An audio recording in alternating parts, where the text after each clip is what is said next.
Hello everyone. આજે આપણે આગળના લેક્ચરમાં જોઈ ગયા કે શાર્ક જે છે એમના જનરલ કેરેક્ટર, બરાબર, કે એક્સટર્નલ કેરેક્ટર જે છે એના વિશેનો આપણે અભ્યાસ કરી લીધો કે બાહ્ય લક્ષણો કેવા છે, શાર્ક માછલીમાં કેવી રચના જોવા મળે છે તે ઉપરાંત જે એના સ્કિન પરનું જે મેઇન મુખ્ય આવરણ બનાવે છે બહારનું, કે જેને આપણે સ્કેલ કહીએ કે ભીંગડા, એના વિશેની પણ આપણે અલગ અલગ પ્રકારના ભીંગડા જે જોવા મળે એ પણ એના વિશેનો અભ્યાસ કરી ગયા છીએ. તો હવે વાત આવે છે કે જે શાર્ક જે છે નેક્સ્ટ, તો કે એમાં આવે છે ડાયજેસ્ટિવ સિસ્ટમ, પાચન તંત્ર. પહેલી મુખ્ય વાત એ આવે કે પાચન તંત્ર એટલે શું, what is a digestive system. બરાબર, તમને બધાને ખબર છે કે પાચન તંત્ર એટલે શું. તો કે પાચન તંત્ર કોને કહીએ, તો કે જે સજીવમાં મુખથી લઈને અવસારણી સુધીના દરેક પાચિત અંગો, એની સહાય કરતી પાચક ગ્રંથિઓ વગેરે આવેલી હોય તો તેને કહેવામાં આવે છે પાચન તંત્ર. બરાબર, કે વિવિધ પાચક અંગોથી રચાતું તંત્ર એટલે કે પાચન તંત્ર. બરાબર, કે જેમાં લીધેલા દરેક ખોરાકનું જે છે પાચન થાય છે, શોષણ થાય છે અને વધારાના ઘટકોનો નિકાલ પણ થાય છે.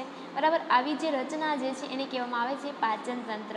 એમાં પણ જો કે અગ્ર છેડે મુખ અને નીચેના છેડે એટલે કે છેલ્લા છેડે અવસારણી અથવા તો મળદ્વારની હાજરી હોય તો એને આપણે શું કહીએ છીએ, તો કે સંપૂર્ણ પાચન તંત્ર એવું કહેવામાં આવે છે. બરાબર, તો અહીંયા આજે આપણે વાત કરવાની છે તો કે શાર્કના પાચન તંત્રની.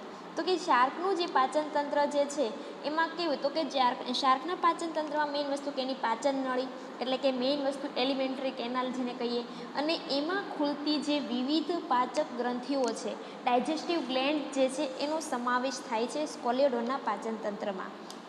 બરાબર, એમાં પણ આપણે વાત કરીએ તો કે શાર્કનું જે પાચન તંત્ર છે એમાં પાચન નળીમાં કયા કયા અંગો આવે, તો કે મુખથી. પહેલી વસ્તુ ક્યાંથી શરૂઆત થાય, તો કે મુખથી, એટલે કે મુખ જે છે, મુખ ખુલે છે, મુખ ગુહા ખુલે છે, અન્નનળીમાંથી જઠરમાંથી આંતરડું, આંતરડામાંથી મળાશય અને છેલ્લે અવસારણી. બરાબર, આ હતી એની પાચન નળી. પણ જ્યારે પાચક ગ્રંથિ આવે તો કઈ, તો કે એમાં જોવા મળે છે લીવર, સ્વાદુપિંડ છે, મળાશય ગ્રંથિ છે, બરોળ છે, આવી અલગ અલગ છે ઘણી બધી પાચક ગ્રંથિઓ પણ છે જોવા મળે છે. અહીંયા તમે જે છે આકૃતિમાં જોઈ શકો કે શાર્કનું પાચન તંત્ર કેવું છે તે. આ જે છે શાર્કનું પાચન તંત્ર એટલે કે શાર્કને ડિસેક્ટ કરીને રાખેલી છે. બરાબર, તમે લોકો મેં વાત કરી હતી કે તમે ગયા વર્ષે જોયું પણ હતું કે તમારા સિનિયર લોકોએ જ્યારે ડિસેક્ટ કર્યું હતું ત્યારે, તો કે શાર્ક જે છે એને નીચેની એટલે કે વક્ષ સાઈડ જે છે એટલે નીચેની બાજુ જે છે ત્યાંથી એને કટ કરવામાં આવે છે અને ત્યાંથી આપણે આ રીતે કંઈક એનું પાચન તંત્ર એની ઓપન ડિસેક્ટ કરીને આપણે અંદર આવા ઓર્ગન જોઈ શકીએ છીએ. ઓર્ગનમાં તો કે આ એનું મુખનો ભાગ, તુંડ જેવો પ્રદેશ, બરાબર, કે જેને આપણે ડોગ ફિશ કહીએ છીએ એટલા માટે જ. આજે અહીંયા બે છિદ્ર જેવી રચના જોવા મળે એને શું કહેવાય, તો કે એક્સટર્નલ નેરિસ, એટલે કે બહારના જે શ્વસન છિદ્ર જે રચના કહીએ તે છે. બરાબર, એનું જે એની થોડુંક આપણને ખબર કે મુખ જે છે સાવ અગ્રભાગે મુખ આવેલું હોતું નથી, પરંતુ થોડું નીચેની બાજુએ જે એની વક્ષ સાઈડ જે છે થોડક એ રીતની અને અર્ધચંદ્રાકાર વાલ્વ સ્વરૂપે જે છે એનું મુખ જોવા મળે છે. તો આ જે મુખ જે છે એનું આ ઉપરનું જડબું જે છે, બરાબર છે, ત્યાંથી પડે મુખમાંથી આ મુખ ગુહાની કેવિટી જે છે. પછી અહીંયા સાઈડમાં તમને મેં કીધી હતી કે શું આવેલી હોય, તો કે ઝાલર ફાટો આવેલી હોય છે. એ ઝાલર ફાટો જે છે, બરાબર, આ એની છે સાઈડમાં એની જીભ કાઢેલી છે. બરાબર, અને મુખ ગુહા જે છે ક્યાં ખુલે, તો કે અહીંયા જે વચ્ચેના આવે અન્નનળી. ઉપરાંત જે મેઇન વસ્તુ આ જે લાંબા દેખાય એના લીવરના પાર્ટ્સ.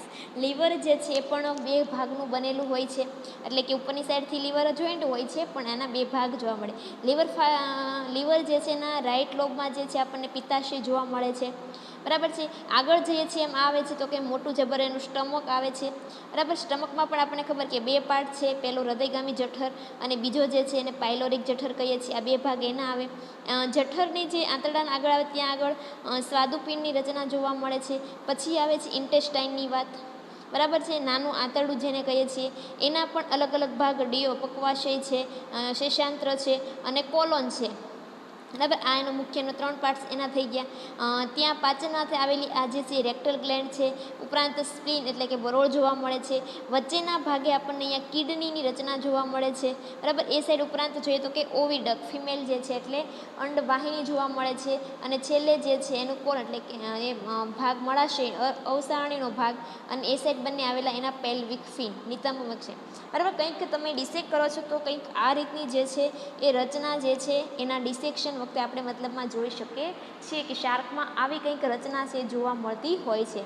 હવે વાત આપણે એને એક એક ઓર્ગન વાઇઝ જોતા જઈએ તો કે જે ડાયજેસ્ટિવ સિસ્ટમ છે, બરાબર, એમાં આપણે શું કહીએ તો કે એલિમેન્ટરી કેનાલ અને ગટ જે શું થાય છે તો કે પાસ અને એમાં પાચન નળી અને એમાં ખુલતી પાચક ગ્રંથિઓથી બને છે સ્કોલિયોડરનું પાચન તંત્ર. બરાબર છે.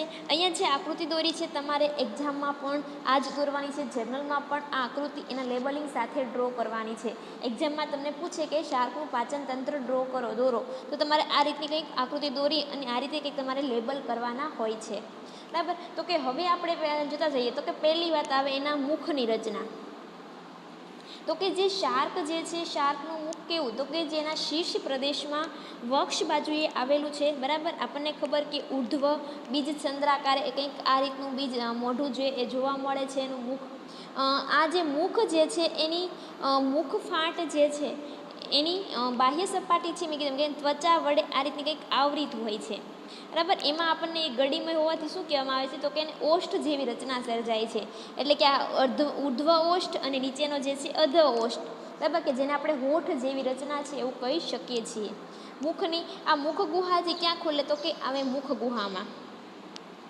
આ જે મુખ ગુહા કેવું તો કે એક મુખ જે એક વિશાળ જે છે અને એની પૃષ્ઠવક્ષ ચપટી છે મુખ ગુહામાં ખુલે છે. બરાબર. અહીંયા બે જડબા આપણે કીધું કે મુખ ગુહામાં કેવું તો કે કંઈક આ રીતે બે જડબા વડે આવૃત હોય છે એનું મુખ ગુહા. આ જે મુખ ગુહામાં અંદરની બાજુએ જે છે તો કે શ્લેષ્મ સ્તર જે છે એ ગ્રંથિવિહીન અને બરસટ એવું જોવા મળે. બરાબર. શ્લેષ્મ સ્તર કે જેના પર અહીંયા દંતિકાની હરોળ આવેલી હોય છે. મેં કીધું કે શાર્કમાં જે છે દંતિકા એટલે કે દાંત જેવી રચના આવેલી હોય છે, પરંતુ અહીંયા દાંત નહીં કે જેને આપણે દંતિકા કહીશું. આ જે દંતિકા વિકાસ પામી અને પછી શું કરશે એ દાંતમાં પરિણમે છે. આ જે દાંતની રચના જે છે કંઈક આ રીતની કે આમ અંદરની તરફ જે છે એ વળેલા જોવા મળે. બરાબર. કંઈક આ રીતે. એટલે કે દાંતનો ઉપયોગ જે છે એને કોઈ ખોરાક ચાવવામાં કરવાનો હોતો નથી, માત્ર ને માત્ર જે છે એ ખોરાકને પકડી રાખવાનું કામ કરે છે. એનો જે શિકાર જે છે એને શું કરશે પકડી રાખશે, એને પાછો જવા દે નહીં. તમે આપણે જોઈએ કે બધાએ તમે બોરડી જોઈ હશે તો બોરડીમાં જે કાંટો આવે છે, બરાબર, એક કાંટો આપણે જોઈએ કે સીધો સ્ટ્રેટ હોય, એની બાજુમાં એક કાંટો નાનો એવો વળેલો જોવા મળે. એ કેવો કે તમે જેવો અંદર હાથ નાખો બોર તોડવા માટે, તમે જેવો હાથ પાછો ખેંચવા જાઓ એટલે એ કાંટો ડાયરેક્ટ તમારા હાથમાં ખૂંચી જાય. શું કામ કે આમ અંદરની બાજુ જે છે એવો કવ થયેલો કે વળેલો જોવા મળે છે. તો સેમ એ રીતના જે છે શાર્કના દાંત અહીંયા એવા અંદરની તરફ જે છે વળેલા જોવા મળે છે, કારણ કે જે એવો ખોરાક પકડશે તો એ પકડી રાખશે, પછી ખોરાકને પાછો જવા દે નહીં. એટલે કે કોઈ એને ચાવવામાં દાંતનો ઉપયોગ છે નહીં. એટલે કે એના જે દાંત જે છે દંત વિન્યાસ જેને કહીએ છીએ, આખા દાંત બધા કેવા છે તો કે હોમોડોન્ટ પ્રકારના સમદંતી, બધા એક જ સરખા પ્રકારના દાંત છે એ જોવા મળે છે. બરાબર. શાર્કમાં જે તમને પૂછતો કે આ રીતના દાંત હોય છે પણ માત્ર ને માત્ર ખોરાક પકડવા માટે થઈને આવેલા હોમોડોન્ટ પ્રકારના માત્ર દાંત હોય છે. બરાબર. આ દાંતની વાત થઈ ગઈ. ઉપરાંત તો કે એમાં જે નીચેની બાજુએ છે એકદમ જાડી સપાટ અને મસલ્સ મતલબમાં કે સ્નાયુ રહિત જે છે અને બહાર ન કાઢી શકાય એવી જીભ જોવા મળે છે. શાર્કની જીભ ખાલી કેવી લાગે કે આપણને લાગે કે સ્નાયુમય પટ્ટો કોઈ પણ જાતનો છે ત્યાં માત્ર આવેલો હોય છે, એવા પ્રકારની માત્ર એની જીભ છે એ જોવા મળે છે. હવે તો કે આ જે મુખ ગુહા છે એના છેડાના ભાગે તો કે કંઠનળીની રચના જોવા મળે છે. મુખ ગુહા જે છે એના પશ્વ છેડેથી જે છે એ કંઠનળીનું વિશાળ પોલાણ ખુલે છે. આ જે કંઠનળી છે એમાં પણ નિચર્મીય દંતિકાયુક્ત શ્લેષ્મ સ્તર જોવા મળે છે, કે જે કંઠનળીની પાર્શ્વ દિવાલ હોય ત્યાંથી આપણને ખબર છે કે શું આવેલું હોય તો કે કંઈક 5 જોડ જે છે એ આ રીતની કંઈક ઝાલર ફાંટો આવેલી, ગિલ સ્લીટ આવેલી હોય છે, બરાબર. ક્યાં? તો કે કંઠનળીની જે પાર્શ્વ દિવાલ જે છે ત્યાં ઝાલર ફાંટો પણ જોવા મળે છે, કે જે પ્રાણીની શ્વસન ક્રિયા સાથે સંકળાયેલી હોય છે, બરાબર. પ્રાણી ક્યાં રહે છે? તો કે પાણીમાં રહે છે, એટલે એને શ્વસન તો ઝાલરો દ્વારા જ કરવાનું છે, તો એના શ્વસન માટે થઈને પણ સંકળાયેલી એવી ઘટના છે, સંકળાયેલી રચના છે. કંઠનળીનું જે આ સ્તર જે છે એ અંતઃસ્તરનું બનેલું હોય છે. અસ્તર કેવું? તો કે અંતઃસ્તરનું આ રીતનું કંઈક બનેલું જોવા મળે છે. ત્યારબાદ જે છે એ મુખ ગુહા જે છે આગળ ક્યાં ખુલે? તો કે અન્નનળીમાં ખુલે છે, કે જેને આપણે ઇસોફેગસ કહીએ છીએ, બરાબર. આ જે ઇસોફેગસ જે છે અન્નનળી છે એ કંઠનળીનો પશ્વ છેડો જે છે એ કંઈક સાંકડો બનીને એક ટૂંકી પરંતુ પહોળી નલિકામાં પરિણમે છે. એને શું કહેવામાં આવે? તો કે અન્નનળી, બરાબર. ખાલી એક પહોળી એવી નલિકા કે જેને આપણે કહીએ છીએ અન્નનળી. એ કેવી છે? તો કે એની દિવાલ એકદમ સ્નાયુમય છે, બરાબર. અને એનું જે અંદરનું પોલાણ હોય છે એ આખું શ્લેષ્મ સ્તરની આયામ ગળીઓ ધરાવે છે. બરાબર. આપણને ખબર કે અન્નનળી કેવી છે? તો કે આપણે જ્યારે ખોરાક ગળીએ છીએ તો ડાયરેક્ટ આપણે ખોરાક ગળ્યો અને એવો કોળિયો ડાયરેક્ટ ડબ્બા કૂદીને કે ડાયરેક્ટ જઠરમાં પડતો નથી, બરાબર છે. પરંતુ જે અન્નનળી છે એની અંદરની બાજુ જે શ્લેષ્મ સ્તરની ગળી જોવા મળે છે, એનું પરિસંકોચન થઈને ધીમે ધીમે જે છે ખોરાક આગળ વધતો હોય છે, બરાબર. એનું પરિસંકોચન, એના સ્નાયુઓ શું કામ મદદ કરે છે? એનું શ્લેષ્મ સ્તર એકદમ છે ગળીઓ એ ખોરાકને આગળ ધકેલવા માટે ઉપયોગી છે, બરાબર. ડાયરેક્ટ ખોરાક એ સીધો અંદર પહોંચી જતો હોતો નથી. અને જે અન્નનળી ક્યાં ખુલે છે? ડાયરેક્ટ તો કે એના જઠરના ભાગમાં, બરાબર. તો કે જઠર જે છે આપણને ખબર કે કંઈક આ રીતનું કે ખૂબ મોટું એવું જઠરની રચના જોવા મળે છે. જઠર કે જે સ્ટમક જે છે ઉદર ગુહામાં આવેલું અને એમાં અન્નનળી ખુલે છે, મોટું એકદમ સ્નાયુમય અને કંઈક આ રીતની યુ આકારની, કેપિટલ ABCDનો યુ, બરાબર. તમે જુઓ કે આ રીતનો કંઈક ટર્ન લો તો એ યુ આકારની રચના દર્શાવે છે, યુ આકારની રચના છે જોવા મળે છે. અહીંયા જે અન્નનળી આવી અને જઠર આવ્યું, બરાબર છે, એ બંનેનું જે જોડાણ સ્થાન છે ત્યાં કંઈક આ રીતના જે છે વાલ્વ જેવી રચના જોવા મળે છે, બરાબર. ત્યાં કેવો હોય આપણને ખબર કે એક વસ્તુ યાદ રાખવાની કે જે કોઈ પણ બે ઓર્ગન ભેગા થતા હોય છે, જેવું એક ઓર્ગન પૂરું થાય ને જ્યાંથી બીજું અંગ જે છે સ્ટાર્ટ થતું હોય છે, બંનેના જોડાણ સ્થાને હંમેશા વાલ આવેલો હોય, બરાબર. વાલ્વની રચના હોય છે, કારણ કે શું કામ? તો કે જે આગળથી ખોરાક આમ જે આગળ ધકેલે છે તો ખોરાક પાછો તે ઓર્ગનમાં જતો રહે નહીં, બરાબર. શું કામ? તમને પૂછે કે શું કામ ત્યાં વાલ્વની રચના જોવા મળે છે? તો કે જે ખોરાક જે છે ને પાછો જતો અટકાવવા માટે ત્યાં વાલ્વની રચના આવેલી હોય છે. તો અહીંયા અન્નનળી અને જે જઠરનું જોડાણ સ્થાન છે ત્યાં જે આપણને વાલ્વ એક ચંદ્રાકાર વાલ્વ સ્વરૂપે જોવા મળે છે એને કહેવામાં આવે છે અન્નનાલીય વાલ્વ. શું કામ? તો કે અન્નનળીના જોડાણ અંત ભાગે છે એટલે કહેવામાં આવે છે અન્નનાલીય વાલ્વ, કે જે જઠરનો નિકટવર્તી ભાગ જે છે કે જેને આપણે હૃદયગામી જઠર એવું કહે છે, બરાબર. અને જઠરનો જે લાંબો પહોળો અને સ્થિતિસ્થાપક ભાગ છે કે જેને જઠરનો દૂરનો ભાગ એટલે કે જેને ની જઠર એવું કહેવામાં આવે છે. વાલ્વ આવ્યો, બરાબર. મુખ્યત્વે જઠરના મુખ્ય બે પાર્ટ, ઉપરનો નજીકનો ભાગ એટલે એને ની જઠર કહેવાય, ઉપરાંત અહીંયા હૃદયની બાજુમાંનો ભાગ આવેલો છે એટલે એને હૃદયગામી જઠર એવું કહેવામાં આવે છે. જ્યારે બીજો છેડો પહોળો એકદમ સ્થિતિસ્થાપક છે અને દૂરનો ભાગ જે છે એટલે એને કહેવામાં આવે છે ની જઠર, દૂરસ્થ ભાગ છે એનો, એટલે શું કહીએ આપણે? ની જઠર કે પાયલોરિક સ્ટમક, કાર્ડિયાક સ્ટમક અને પાયલોરિક સ્ટમક, બરાબર. ખાસ યાદ રાખજો કે સ્ટમકના મુખ્ય બે ભાગ પડે છે, કાર્ડિયાક સ્ટમક અને પાયલોરિક સ્ટમક. યાદ કેમ રાખવાના? તો કે ઉપર હૃદય ક્યાં હોય? તો હંમેશા ઉપર જ હોય, એટલે ઉપરની સાઈડનો ભાગ છે એટલે હૃદયગામી જઠર અને દૂરનો ભાગ છે એટલે એને આપણે શું કહી દીધું? તો કે પાયલોરિક અને ની જઠર ભાગ, બરાબર છે. આ ઉપરાંત તો કે જોઈએ તો કે જે હૃદયગામી જઠર જે છે કેવું છે? તો કે ત્યાં આયામ અને શ્લેષ્મ ગળીઓ આવેલી હોય છે. આ જે હૃદયગામી અને ની જઠર જે છે એના સંધિ સ્થાને અંધાંત્રની રચના જોવા મળે છે,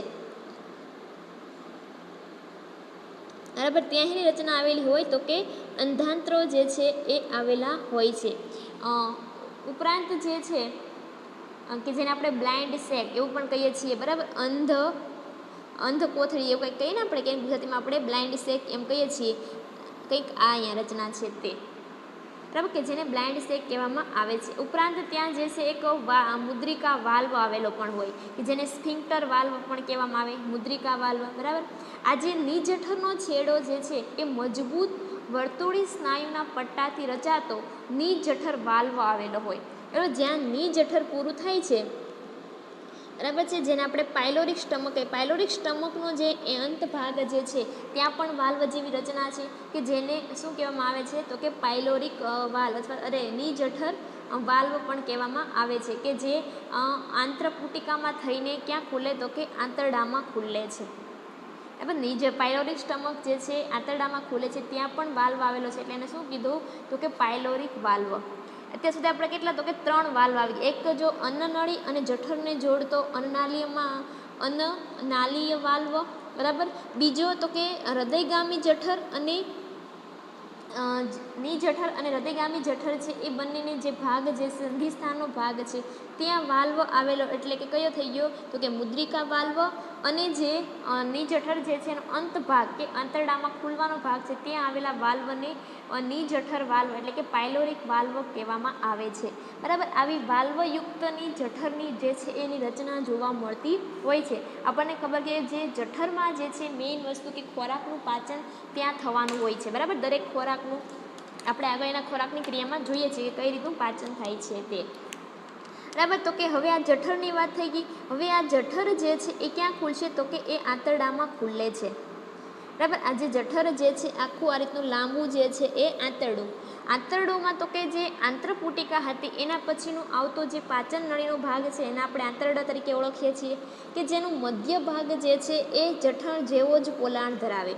પોલાણ એમાં પણ હોય કે જઠર જેવું પોલાણ હોય, અને એની અંદરની બાજુએ જે છે એ ઘડિયાળની કમાન જેવો અઢી આંટાનો કુંતલાકાર વાલ્વ આવેલો હોય. બરાબર છે, કંઈક ઘડિયાળના કાંટા જેવો અઢી આંટાનો શું હોય કુંતલાકાર સ્પાઇરલ વાલ્વ ત્યાં આવેલો હોય છે, કે જેને સ્ક્રોલ વાલ્વ એવું પણ કહે છે. શું કામ તો કે આંતરડાની આ મધ્ય ભાગમાં જે છે આ સ્ક્રોલ વાલ્વ આવેલો છે, તો કે આ જે કુંતલાકાર વાલ્વ આવેલો છે એના કારણે એની જે શોષણ સપાટી છે એમાં ખૂબ વધારો થાય છે. બરાબર, આંતરડાનું મુખ્ય કામ શું છે તો કે જે ખોરાક પાચિત કરેલો છે એને શોષણ કરવાનું કામ છે મુખ્યત્વે. તો આ જે શોષણ સપાટીમાં વધારો કરવા માટે પણ ત્યાં આ વાલ્વની રચના જોવા મળે છે. જેટલી સપાટી સરફેસ વધારે એટલું શોષણ વધારે થાય. બરાબર, આપણને ખબર કે જઠરની જુઓ કે આંતરડાની અંદરની ગળીઓ જે છે આપણને અંદર ગળીયુક્ત જોવા મળે છે, અને આપણે એવું પણ તમે હિસ્ટોલોજીમાં ભણી ગયા છો કે જે જઠર જે છે એની ગળીઓ કરતાં આંતરડામાં વધારે ગળીમય ભાગ જોવા મળે છે. બરાબર, અંતઃસ્તર શું કામ તો કે આંતરડામાં જે છે ત્યાં એનું ખોરાકનું શોષણ કરવાનું હોય છે, એટલે કે શોષણ સપાટીમાં વધારો. જેટલી સપાટી વધારે છે એટલું ત્યાં શોષણ વધારે થતું જોવા મળે છે. બરાબર, હવે આવ્યું તો કે આંતરડું જે છે એ ક્યાંક આવે છે તો કે લાસ્ટમાં આવે છે એના મળાશયમાં, કે જેને આપણે રેક્ટમ કહીએ છીએ. તો કે આ જે પાચન નળી છે એનો અંતિમ ભાગ મળાશય છે. બરાબર, કેવો તો કે ટૂંકો છે, એકદમ સાંકડો અને નલિકામય ભાગ હોય છે, કે જે મળદ્વાર છે એના દ્વારા કે જેને આપણે એનસ કહીએ, મળદ્વાર દ્વારા એ વક્ષ બાજુએ આવેલી અવસારણીમાં ખુલે છે. ડાયરેક્ટ જે છે શરીરની બહાર ખુલતું નથી, પરંતુ પહેલાં ક્યાં ખુલશે તો કે અવસારણીમાં જે છે ખુલે છે. અને જે આ અવસારણી જે છે કે પાચન નળીના છેડાના વક્ષ ભાગે આવેલી એકદમ લંબગોળ એવી રચના છે, કે જે મળાશય છિદ્ર, મળાશય ગ્રંથિના છિદ્ર અને ઉત્સર્ગ જનન છિદ્ર તેમાં આવેલા હોય છે. બરાબર, કે જેનો એન્ડ પાર્ટ જે છે એ કે ત્યાં અવસારણીની તો કે આ જે કંઈક અવસારણીની રચના જે છે આ બે ભાગ તો કે આપણે જોઈએ કે ઉત્સર્ગ જનન છિદ્ર જે આવતા હશે તે ખુલે છે. બરાબર, મળાશય છિદ્ર કહીએ તે ઉપરાંત તો કે એમાં મળાશય ગ્રંથિ રેક્ટલ ગ્લેન્ડ આવેલી હોય એટલે આ બે છિદ્ર એના ખુલશે, અને બે છિદ્ર જે છે એ શેના ખુલશે તો કે ઉત્સર્ગ જનન છિદ્ર ખુલશે. ઉત્સર્જન અને જનન માટેનું ઉત્સર્ગ જનન જે છિદ્ર છે આ રીતે જે છે અવસારણીમાં ટોટલ આ રીતના કંઈક તો 6 છિદ્ર જેવી રચના મતલબમાં આવેલી હોય. બધા છિદ્રો ક્યાં ખુલશે? આવી લંબગોળાકાર કોથળી જેવી રચના જે છે અવસારણીની તેમાં ખુલે છે. અને ત્યારબાદ આ અવસારણી જે છે એ કોમન છિદ્ર, સામાન્ય છિદ્ર સ્વરૂપે એના બોડીની બહાર, શરીરની બહારની બાજુએ ખુલે છે, કે જે બહારની બાજુએ એના બે આવેલા જે નિતંબ મીનપક્ષ છે એ બંનેના વચ્ચેના ભાગે જે છે કોમન છિદ્ર સ્વરૂપે અવસાણી એના શરીરની બહાર ખુલતી હોય છે. બરાબર, ખાસ ખ્યાલ રાખજો કે જેના અલગ અલગ છિદ્રો જે છે સેપરેટલી જે છે બહાર ખુલતા નથી, પરંતુ બધા અવસાણીમાં ખુલે છે ને ત્યારબાદ જે છે એ અવસાણી જે છે એ શરીરની બહાર ખુલતી હોય છે. બરાબર, તો કે આ તો શું વાત થઈ ગઈ, તો કે જે પાચન નળી હતી એના જે વિવિધ ભાગ હતા તેની વાત. હા, તો બરાબર, તો કે હવે એને મદદ કરતી જે પાચક ગ્રંથિઓ જોવા મળે છે. બરાબર છે, પાચક ગ્રંથિઓ કઈ કઈ છે, તો કે પાચક ગ્રંથિમાં આપણે પહેલી વાત કીધી એના લીવરની. બરાબર છે, લીવરની યકૃત જે છે, તો કે મેઇન વસ્તુ તો કે જે શાર્કનું લીવર જે છે એ બે મોટા ભાગનું જે છે ઉપરના ભાગેથી જોડાયેલું અને કંઈક આ રીતના જે છે એ બે ભાગમાં વિભાજિત, જમણો ખંડ અને ડાબો ખંડ એ રીતના બે ભાગમાં વહેંચાયેલું જે છે એ જોવા મળતું હોય છે. એકદમ લાંબુ જે છે, બરાબર, તથા એના અગ્રછેડો કીધું કે જોઈન્ટ થયેલો છે, એકબીજા સાથે જોડાયેલા હોય છે. એનો રંગ જે છે આ લીવર એકદમ ઝાંખા પીળા રંગનું જોવા મળે છે. બરાબર, કંઈક આ રીતના જે છે લીવર જોવા મળે છે. આ જે યકૃતનો જે આ જમણો ખંડ જે છે ત્યાં નીચેની બાજુએ કંઈક આ રીતનું જે છે એ વી શેપમાં પાતળું એવું પિત્તાશય કે જેને આપણે ગોલ બ્લેડર કહીએ છીએ એ ત્યાં ખૂંપેલું હોય છે. જમણા ખંડમાં તમે નીચેની બાજુ જુઓ તો ત્યાં તમને પિત્તાશય જે છે આ રીતનું કંઈક ખૂંપેલું જોવા મળે છે. આ પિત્તાશય શું કરશે, તો કે જે યકૃતમાંથી જે કંઈ પિત્તરસ મળશે એને એકઠો કરવાનું કામ કરે છે. બરાબર, પિત્તરસને એકઠો કરશે પિત્તાશય, અને એમાંથી તે નીકળે છે નાની એવી, એટલે કે 3 સેન્ટીમીટર જેટલી લંબાઈની નીકળે છે નલિકા, કે જેને કહેવામાં આવે છે પિત્ત નલિકા, જેને આપણે બાઇલ ડક્ટ એવું કહીએ છીએ. આ પિત્ત નલિકા નીકળે છે. પિત્ત નલિકા ખુલે છે ક્યાં, તો કે જે આંતરડાનો અગ્ર છેડો છે. બરાબર, અગ્રભાગે જે છે આ પિત્ત નલિકા ખુલે છે. કે પિત્ત નલિકામાં શું લાવશે, તો કે જે કંઈ એણે પિત્તરસ એકઠો કર્યો છે એ બધો પિત્તરસ જે ક્યાં ઠાલવે છે, તો કે આંતરડાના અગ્રભાગમાં. બરાબર છે, ત્યાં એનો સ્ત્રાવ કરશે. અને આ પિત્તરસ છે એનું કામ શું, તો કે ખોરાકમાં રહેલા એનું ગ્લાયકોજન અને ચરબીનો સંગ્રહ કરે છે. અરે પિત્તરસ છે એ શું કરશે, તો કે એના ખોરાકમાં જે કંઈ ઘટકો લીધા છે એને પાચન કરવામાં મદદરૂપ થાય છે. આ ઉપરાંત જે લીવર જે છે યકૃત છે એનું બીજું કામ છે તો કે ગ્લાયકોજન અને ચરબીનો સંગ્રહ કરે છે. કે જે આપણે ખોરાકમાં વધારે પડતો જેનો ગ્લુકોઝ લેવાનો હોય, ગ્લુકોઝ વધારાના ગ્લુકોઝનું ગ્લાયકોજન સ્વરૂપે સ્ટોરેજ કરે છે લીવરમાં થાય છે. ચરબીનો પણ સંગ્રહ જે છે એ લીવરમાં થાય છે. ઉપરાંત આપણને ખબર કે જે રુધિરમાં રહેલા જે આરબીસી છે એ આરબીસીનો નાશ પણ ક્યાં થાય છે, તો કે રક્તકણોનો જે નાશ છે એ પણ લીવરમાં થાય છે. બરાબર, કે જે આરબીસીનું ઉદ્ભવ સ્થાન છે અસ્થિ મજ્જા, પણ એનું એન્ડ ભાગ પાર્ટ જે છે એ કયો છે, તો કે લીવરમાં જે છે પોતે નાશ પામતા હોય છે. બરાબર, આ વાત થઈ ગઈ લીવરની. ઉપરાંત જે છે બીજું આવેલું હોય તો કે સ્વાદુપિંડ. બરાબર, કે જેને આપણે પેનક્રિયાજ એવું કહીએ છીએ. આજે એ પેનક્રિયાસ સ્વાદુપિંડ. બરાબર, તો કે આ કેવું છે, તો કે એક સઘન એક દ્વિખંડી એવી પાચક ગ્રંથિ છે કે જે સફેદ રંગની હોય, કે જેનો લાંબો પૃષ્ઠખંડ જે છે એ હૃદયગામી જઠર હતું, એટલે કે ઉપરનો ભાગ હતો જઠરનો, એના પશ્વ છેડે આવેલો હોય છે. બરાબર, આ એનો પશ્વ છેડે આવેલો હોય છે. જ્યારે એનો નાનો વક્ષખંડ છે એના ની જઠર સાથે આ રીતનો જે છે ક્યાં, તો કે એના ની જઠર સાથે ચોંટેલો હોય છે.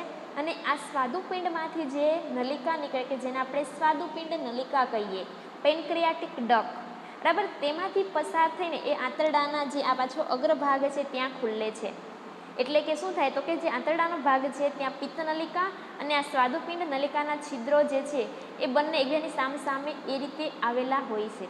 બરાબર, એટલે કે આંતરડાનો જે શરૂઆતનો ભાગ જે છે ત્યાં પિત્ત નલિકાના છિદ્રો પણ ખુલે છે, અને આ સાઈડથી સ્વાદુપિંડ નલિકામાંથી આવતા સ્વાદુપિંડ નલિકાના છિદ્રો પણ ત્યાં ખુલે છે. એટલે કે બંને સ્વાદુરસ અને પિત્તરસનો સ્ત્રાવ જે છે ક્યાં થાય છે, તો કે આંતરડાના અગ્રભાગમાં થાય છે. બરાબર, આ થઈ ગઈ સ્વાદુપિંડ નલિકા. ઉપરાંત આપણે કીધું હતું કે ત્યાં મળાશય ગ્રંથિ જોવા મળે છે, રેક્ટલ ગ્લેન્ડ. બરાબર, આ એક કેવી છે, તો કે તમને માત્ર એક આ રીતની એક આંગળી જેવો પ્રવર્ધમય રચના જોવા મળે છે કે જે મળાશયની તમને પૃષ્ઠ બાજુએ છે એ આવેલી જોવા મળે છે. ઉપરાંત જે છે ત્યાં લસિકા પેશી કે જેને આપણે લિમ્ફોઇડ ટિશ્યુ કહીએ, એ પણ એની બનેલી છે એ રુધિર કેશિકાયુક્ત આવેલી હોય છે, પરંતુ એનું ખાસ આ ગ્રંથિનું કાર્ય શું છે એના વિશે કંઈ ખાસ જાણી શકાયું હોતું નથી, બરાબર. એનું કંઈ ખાસ જાણી નથી શકાયું કે એનું મુખ્ય કાર્ય શું છે એ. ઉપરાંત જે છે ત્યાં એનો સ્પ્લીન એટલે કે જેને આપણે બરોળ કહીએ છીએ એની પણ રચના આ ઉપરાંત જોવા મળે છે. તો કે આ જે સ્પ્લીન જે છે એની જઠરની 2 ભુજાઓ આવેલી હોય છે.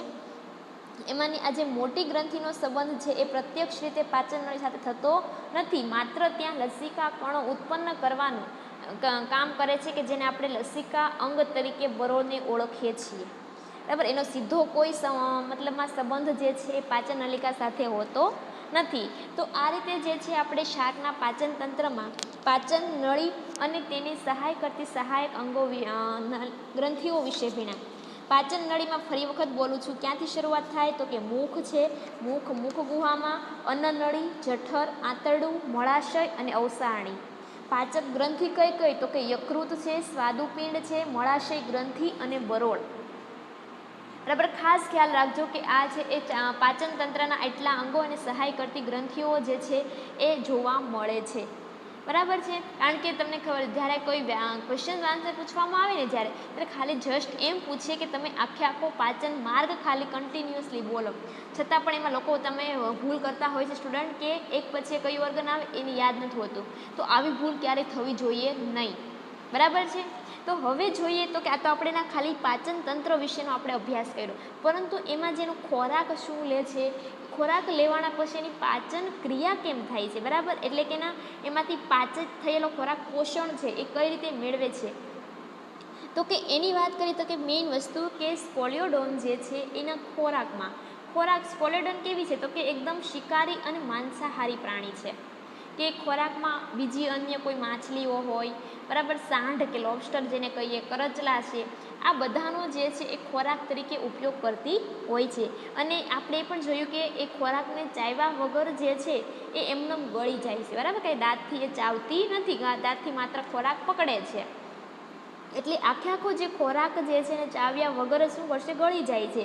ઉપરાંત તો કે અહીંયા જે લાળ ગ્રંથિ જે છે એનો પણ અભાવ હોવાથી એને મુખ ગુહામાં કોઈ પાચન થતું નથી. તમે જ્યારે પાચન ભણો ત્યારે તમને ખ્યાલ હોય કે આપણા શરીરમાં જે છે મનુષ્યના સજીવમાં પાચનની શરૂઆત જે છે મતલબમાં કે દરેક સસ્તનમાં કે મુખ ગુહાથી શરૂઆત થઈ જાય છે પાચનની, પરંતુ અહીંયા મુખ ગુહામાં કોઈ લાળ ગ્રંથિ શાકના હોતી નથી, એટલે મુખ ગુહામાં પાચન થતું નથી, બરાબર છે. ઉપરાંત શું થાય તો કે ઉપરાંત ઘર્ષણ નિરોધક એવો ચીકણા પ્રવાહીનો સ્ત્રાવ થાય છે કે જેને ખોરાક ગળવામાં મદદરૂપ થાય. પાચન નહીં થાય પરંતુ એવો જે ચીકણો પદાર્થ એને થાય છે સ્ત્રાવ થાય, કારણ કે એને ખોરાક ગળવામાં ઇઝી રહે. ઉપરાંત જે છે આપણને ખબર કે જઠરમાંથી આપણે ગણાય કે ગેસ્ટ્રિક જ્યુસ કે એમાંથી આપણને જઠર રસ છે એનો સ્ત્રાવ થાય છે. જઠરમાં જતાં ખોરાક જઠરમાં પહોંચે ત્યાં જઠર રસનો સ્ત્રાવ થાય. આ જઠર રસમાં શું હોય તો કે પેપ્સિન અને મંદ HCl ધરાવે છે, બરાબર. મંદ HCl છે આપણને ખબર કે ખોરાક જે છે મંદ HCl કે ત્યાં આલ્કલી જે માધ્યમ જે છે એ પૂરું પાડે છે, એસિડિક જે માધ્યમ કહેવાય એ ત્યાં પૂરું પાડે છે, બરાબર. અને જે પેપ્સિન જે છે એ શું કરશે તો કે જે ખોરાકમાંના પ્રોટીન જે છે એને પ્રોટીયોસિસ અને પેપ્ટોન્સમાં ફેરવાનું કામ કરે.